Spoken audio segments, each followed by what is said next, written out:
Hello friends, welcome to my YouTube channel. പിന്നെ നമുക്കൊരു പുതിയ വെറൈറ്റി ഒരു ഡിഷുമായിട്ട് പരിചയപ്പെടാം അല്ലേ. പിന്നെ ഞാൻ ചെയ്യാൻ പോകുന്നതാണ് എഗ് ചില്ലി. ഓക്കെ, അപ്പം നമ്മൾ ചിക്കൻ ചില്ലി എന്നെല്ലാം കേട്ടിട്ടുണ്ട്. അപ്പം നമുക്ക് എഗ് ചില്ലി ഒന്ന് ട്രൈ ചെയ്താലോ. അപ്പം അതിന് വേണ്ടി ഫസ്റ്റ് 2 സവാള ഞാൻ ഇതുപോലെ ഒന്ന് കട്ട് ചെയ്ത് വെച്ചിട്ടുണ്ട്. അതിലേക്കൊരു 4 മുട്ടയാണ് പൊട്ടിച്ച് വീഴ്ത്തുന്നത്. അതിലേക്ക് നമുക്ക് ആവശ്യമുള്ള കുരുമുളക് പൊടിയും ഉപ്പും കൂടി ചേർത്ത് നന്നായിട്ടൊന്ന് മിക്സ് ചെയ്ത് വയ്ക്കാം. കുരുമുളക് എരിവിന് ആവശ്യത്തിനനുസരിച്ച് ചേർത്താൽ മതി. ഒത്തിരി എരിവ് ആവശ്യമില്ല എങ്കിൽ ചേർക്കണ്ട.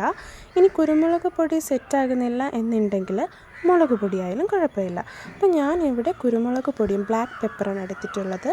കുരുമുളക് പൊടിയും അതുപോലെ തന്നെ ഉപ്പും ചേർത്ത് നന്നായിട്ടൊന്ന് ഈ ഒരു കൂട്ട് മിക്സ് ചെയ്ത് വയ്ക്കുന്നുണ്ട്.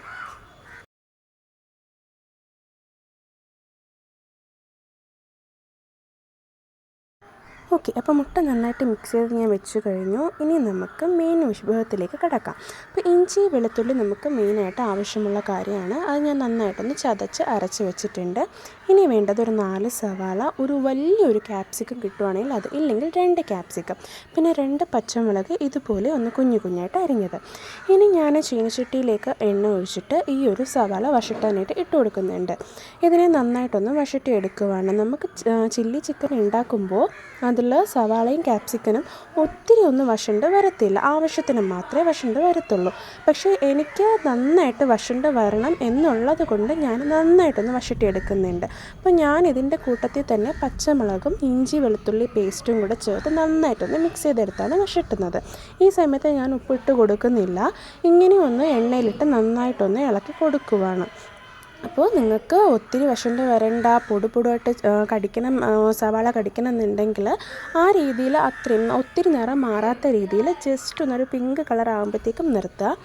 ഓക്കെ, അപ്പം നമുക്കിതൊന്ന് വഴണ്ട് വരുന്ന സമയം കൊണ്ട് നമ്മുടെ മുട്ട റെഡിയാക്കി എടുക്കാം. അതിനായിട്ട് ഞാനൊരു പാൻ എടുത്തിട്ട് അതിൽ നല്ലപോലെ എണ്ണ വീത്തി കൊടുത്തിട്ട് ഞാൻ അതിലൊരു കുട്ടി കുട്ടി ദോശ ചുട്ടെടുക്കുന്നത് പോലെ മുട്ട നമ്മൾ വീത്തി കൊടുക്കുന്നുണ്ട്. മുട്ട നമ്മൾ ചേർത്ത് വെച്ച് മിക്സ് ചെയ്യുന്ന ഓരോ സ്പൂണും വീതം വീത്തി കൊടുക്കുന്നുണ്ട്. കുഞ്ഞു കുഞ്ഞു ദോശ ചുട്ടെടുക്കുന്ന പോലെ ഞാൻ ആ രീതിയിലാണ് ചുട്ട് എടുക്കുന്നത്.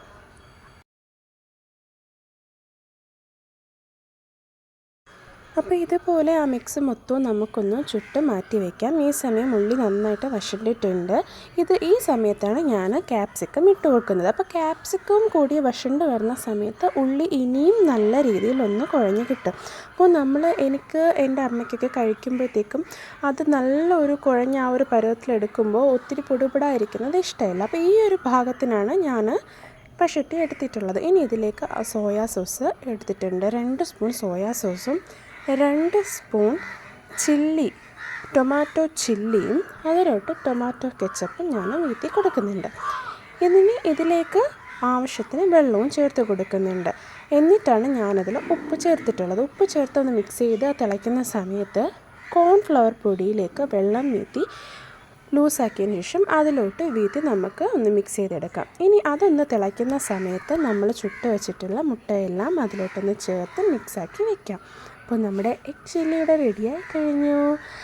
വളരെ സ്വാദിഷ്ടമായിട്ടുള്ള ഡിഫറെൻ്റ് ആയിട്ടുള്ള എല്ലാവർക്കും ഇഷ്ടപ്പെടുന്ന രീതിയിൽ ചിക്കൻ ചില്ലി ഇഷ്ടപ്പെടുന്നവർ മസ്റ്റായിട്ട് അത് ട്രൈ ചെയ്യുക. എന്തായാലും നമുക്ക് ഒത്തിരി ഇഷ്ടപ്പെടും. വളരെ സ്വാദിഷ്ടമായിട്ടുള്ള വിഭവമാണ്. നമുക്ക് ഡിഫറെൻ്റ് ആയിട്ടൊക്കെ എന്തൊക്കെയും ചെയ്യണ്ടേ. അപ്പോൾ ഇത് അങ്ങനെ ചെയ്യാൻ ആഗ്രഹിക്കുന്നവർക്കും വളരെ സ്യൂട്ടാകുന്ന ഒരു റെസിപ്പിയാണ്. മസ്റ്റായിട്ട് ട്രൈ ചെയ്യണം. വളരെ സ്വാദിഷ്ടമായതാണ്. അപ്പോൾ വീഡിയോ ഇഷ്ടമായെങ്കിൽ ലൈക്ക് ചെയ്യുക, ഷെയർ ചെയ്യുക, കമൻറ്റ് ചെയ്യുക, സബ്സ്ക്രൈബ് ചെയ്യുക. Bye friends, enjoy.